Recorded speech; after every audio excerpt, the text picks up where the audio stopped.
Well, hello and welcome to the Solid Gold studio for another quick update and bulletin. I had some problems in the last few weeks because the new computer decided to crash when I was trying to upload a new version of Adobe Photoshop.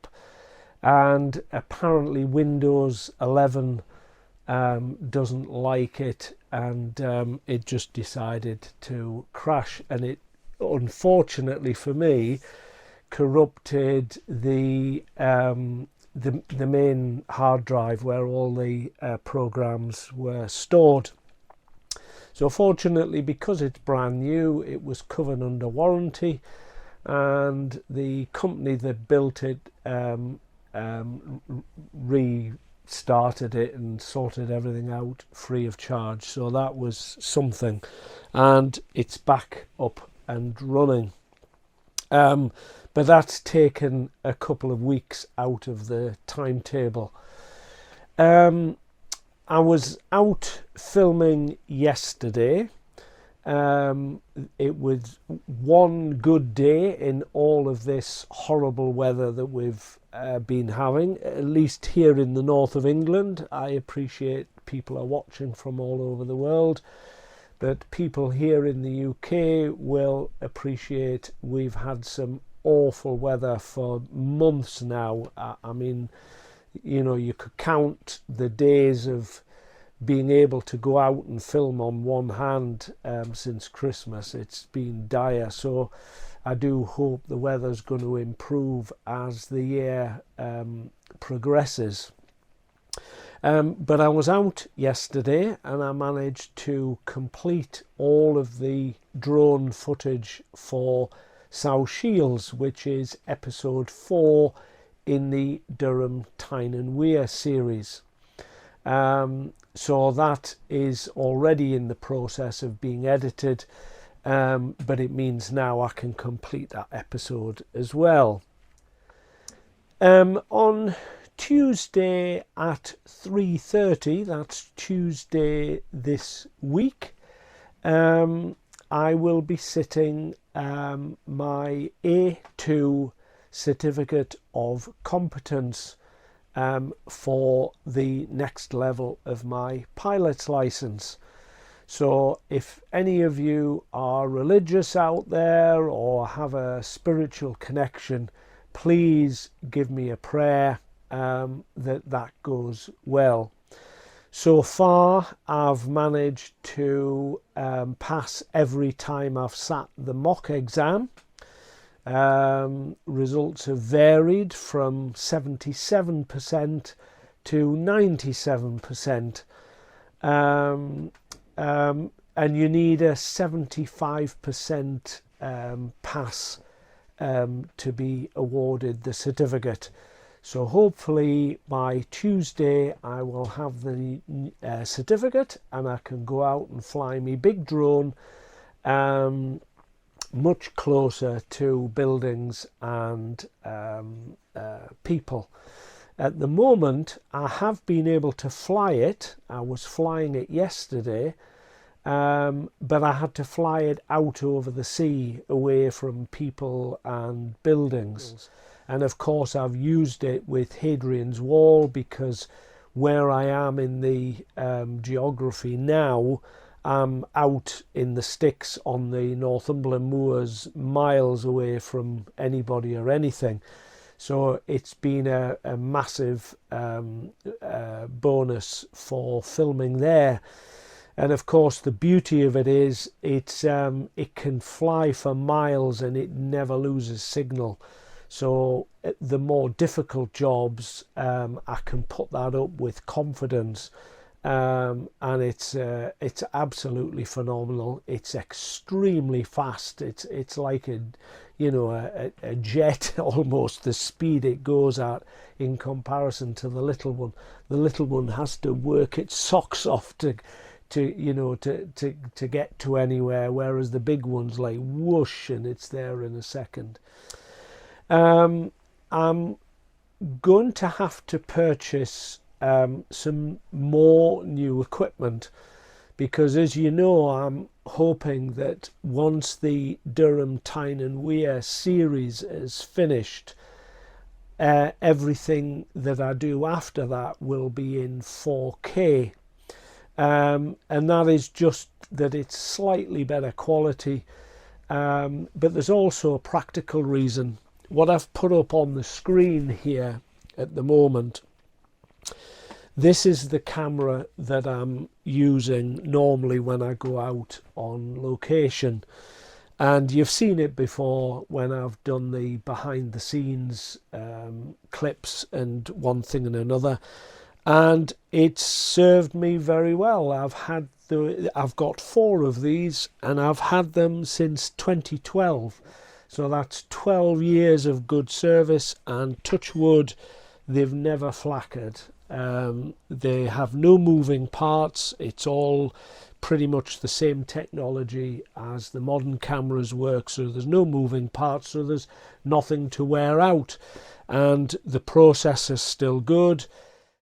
This little beauty will only film in HD, so that's 1080, and when you compare this to what the gimbal camera produces, even though it's tiny, the gimbal camera is just way ahead of it.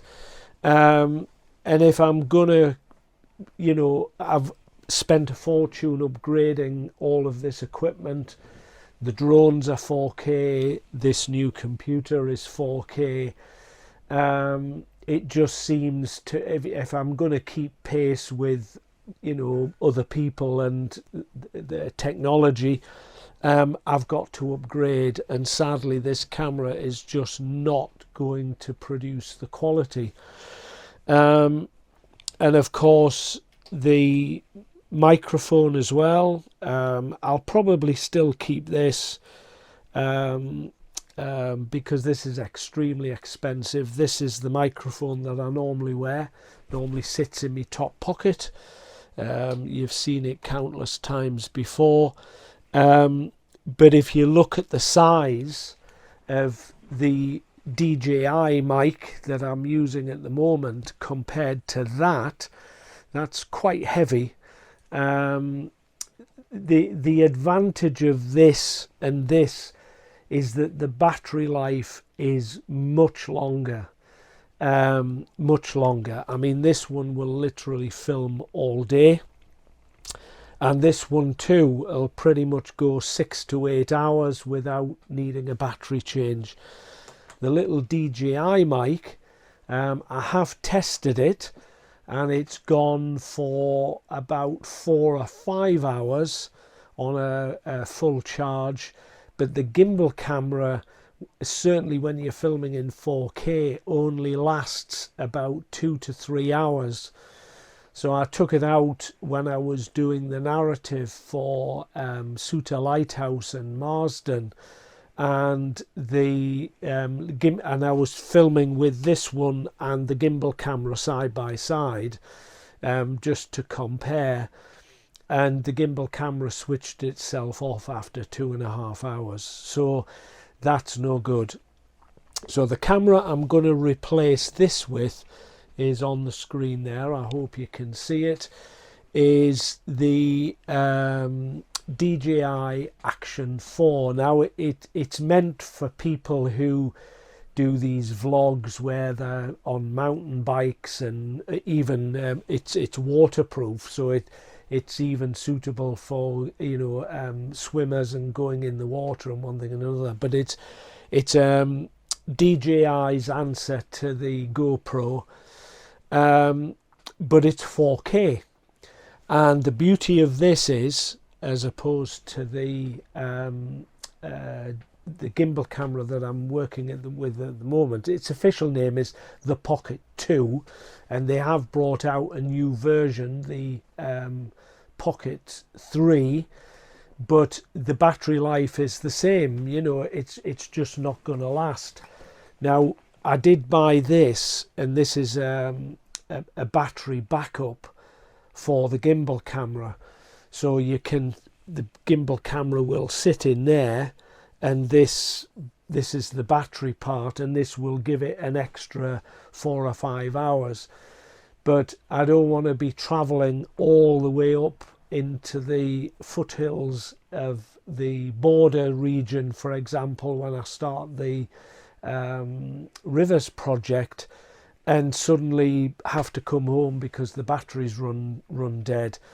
And it's also, it's meant to be carried. It was designed for vloggers. So these are the people that are walking along, and they've got, you know, the cameras in one hand, and they're walking along and talking and climbing and swimming and doing various other things. That's what it was built for. This one is a bit more robust. I can sit it on a tripod. I can have me narration notes, just the same as when I was operating this, but it's 4K and it has interchangeable batteries, so that very much the same as with this one, I can work with this one. But you'll appreciate the size difference. I mean, it's about so big, it's so much lighter to carry. And as some of you know, I had a really bad accident 3 years ago where I fell and fractured my back and all the ribs on this left side. And it means that I have, I just can't walk and carry this heavy equipment long distances. Most of the series when I was doing both North Yorkshire and Northumberland, I was able to park the car very close to where I was doing the narration, so I didn't have far to carry that. A couple of occasions, pardon me, I had to carry a distance, but I was struggling. I had pains in my back, and I just didn't feel well after it.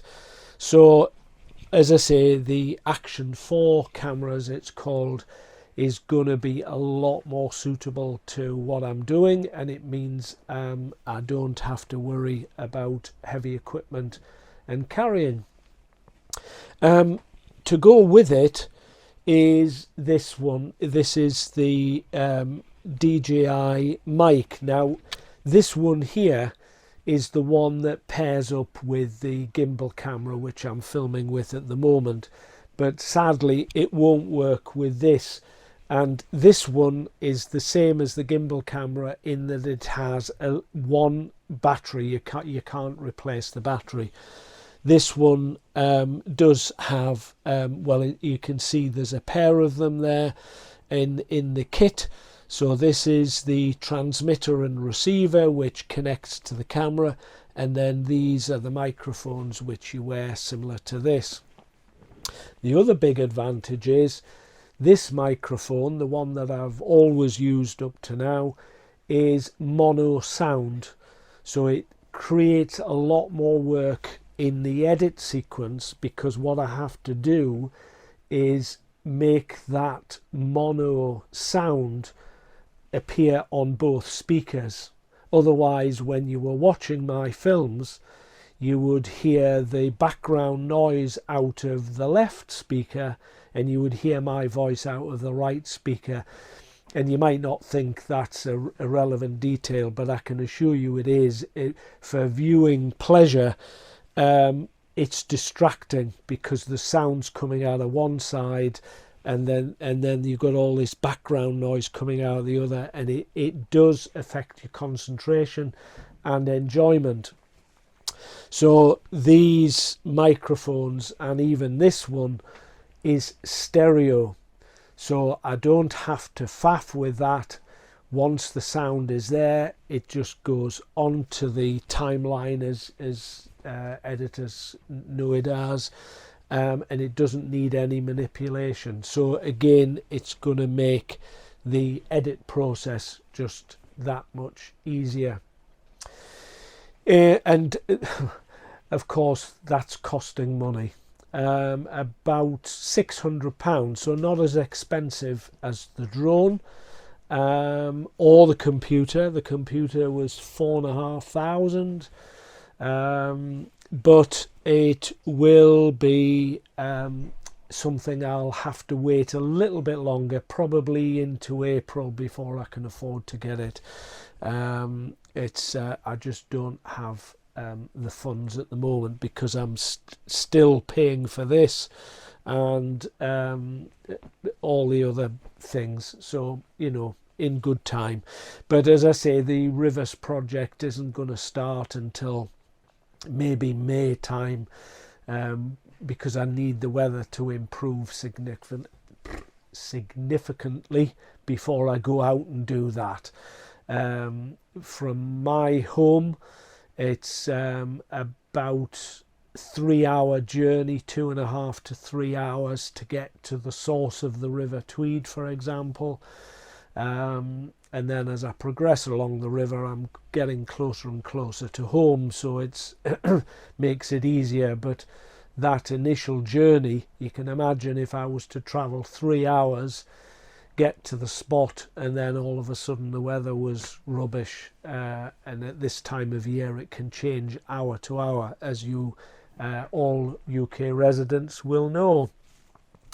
Anyway, in addition to the equipment, I've already been purchasing some books. Now, this one was actually given to me, or loaned to me, by a chap called Ray Wilkinson, and he's the only person to have responded to my request for a travel companion so far. And he didn't come from the YouTube platform. Ray contacted me because I put the same request and bulletin out on a local neighbourhood forum that we have here in Newcastle. And lots of people replied, but then when I asked them to get in touch so we could discuss, and I could basically give them an interview, because obviously it's a risky business. If I'm going to these far out places where I'm going to have no mobile phone contact, I don't want to be spending the day with a psychopath, and that's a bit severe maybe, but you can understand what I mean. I have to be careful in these days of who you team up with. But Ray was the only guy who responded, and I'm very pleased to have him on board, because he is an experienced walker. He is very familiar with the Cheviot Hills, which is the source of the River Coquet. And so for a lot of these river sources, he's going to be an invaluable companion to have along. So he gave me this one, and it's the River Tyne Trail from source to sea. So you can imagine that's going to be amazingly useful, because there are maps of all the different stages of the river, and then notes to go with it. So it's not going to be the full research, because obviously it's just giving you information about that route. So the routes are split up into manageable walks, and it just tells you where to go and what to expect on the route. So that's going to be a good little handbook to begin with. But I did buy these. Obviously, I'm not going to get till the River Tyne till maybe a year or two, because the more I look into this Rivers project, it's far greater than anything that I've done so far. So Hadrian's Wall that I did with Anna Gray, I mean, that was done over a period of 3 to 4 months. Same with the North Yorkshire series. The Castle series took me a full year, more or less. The Northumberland series took me most of last year. I think I'd finished filming by about June, and then obviously they went up in sequences. And if you remember, I had all issues with copyright, so that delayed things even further. I should be finished filming the Durham series by April or May. So again, this is why I'm saying that the Rivers project can begin in May.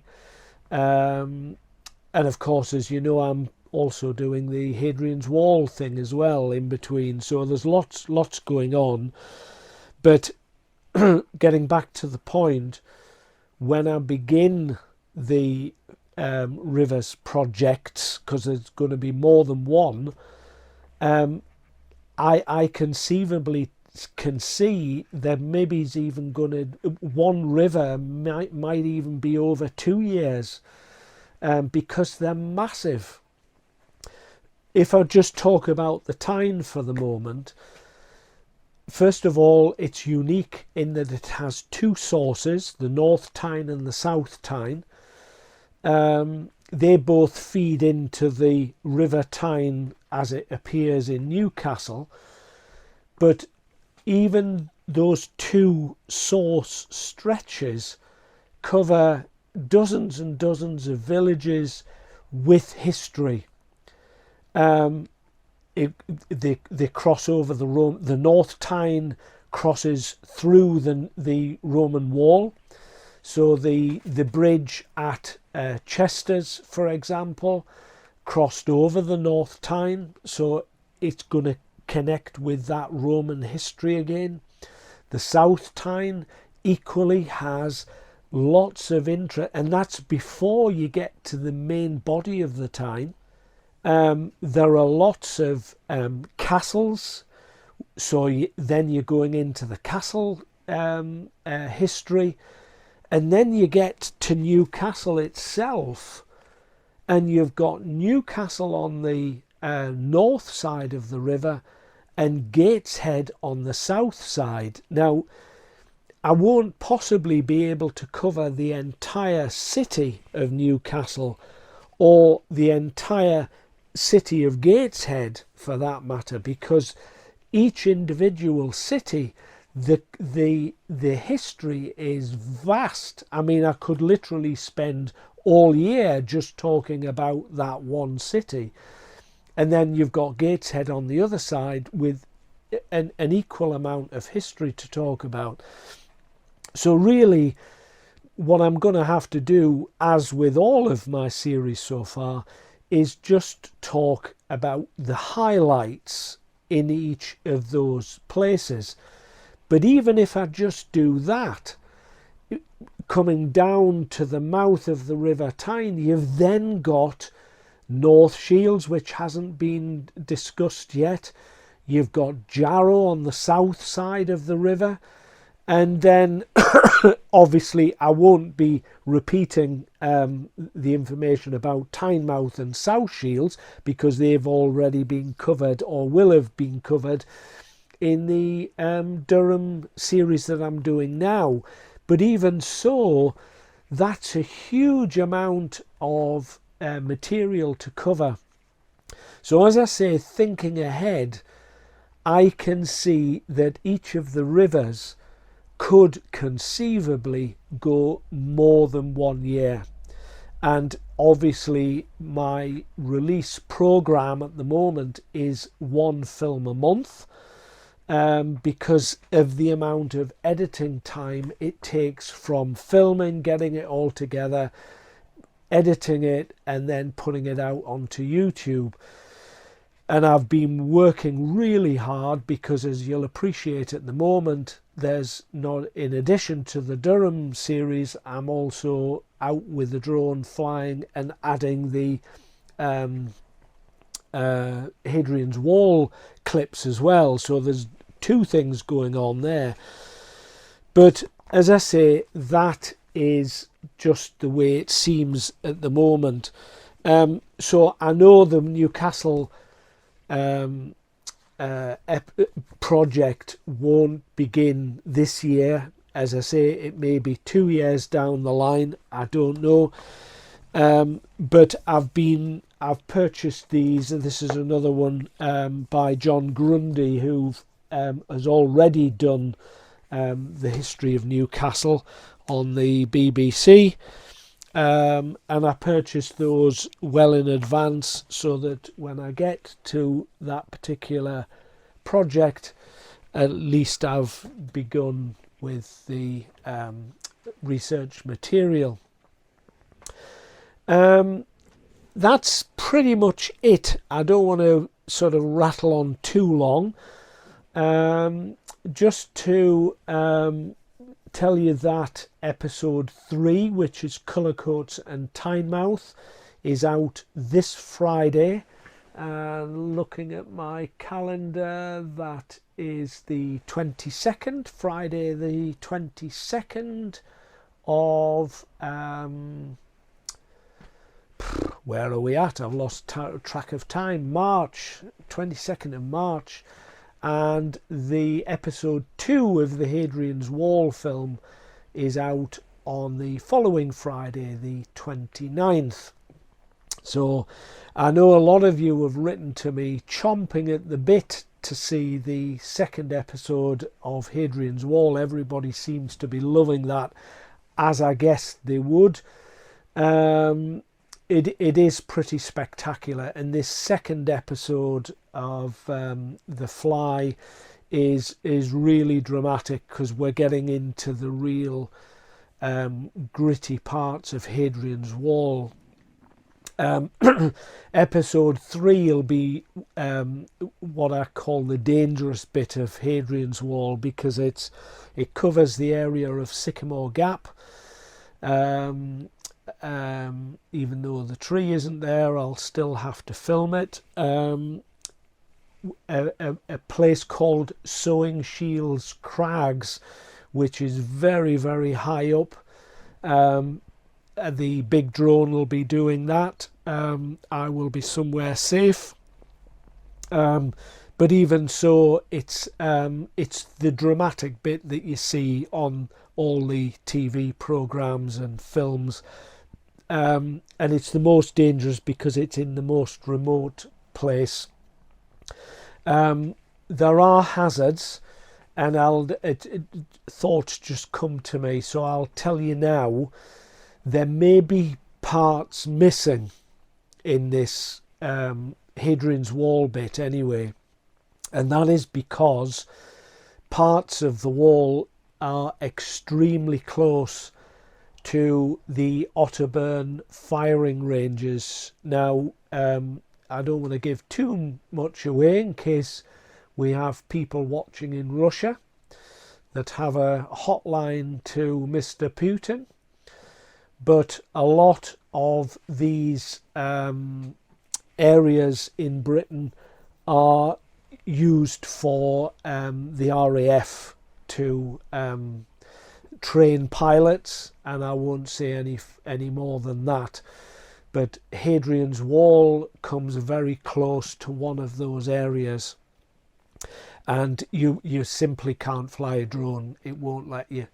You can apply for permission, but it is unlikely that they're going to allow that. The Ministry of Defence at the moment are upping their training for the military at the moment, because there's all this talk about an escalation of the war with Russia, and there's all sorts going on. There's convoys of tanks and all sorts heading past our we see them regularly on the A1 as they're heading up to Otterburn. So as I say, there may be gaps in the film, so if any of you are sitting there expecting to see your favourite particular bit and it's not there, that's the reason why. Of course, I was able to film it with Anna Gray because I was on the floor filming at eye level with the broadcast camera, and there's no restriction on that. It's just when you fly a drone, you're immediately governed by the Civil Aviation Authority, and if it's a danger zone or a no-fly zone, end of story. The drone is what's called geolocked, so you can't even turn the propellers and even attempt to fly. So I'll just put that out there now in case anyone I'm hoping I can film it all, but in case I can't, that's the reason why.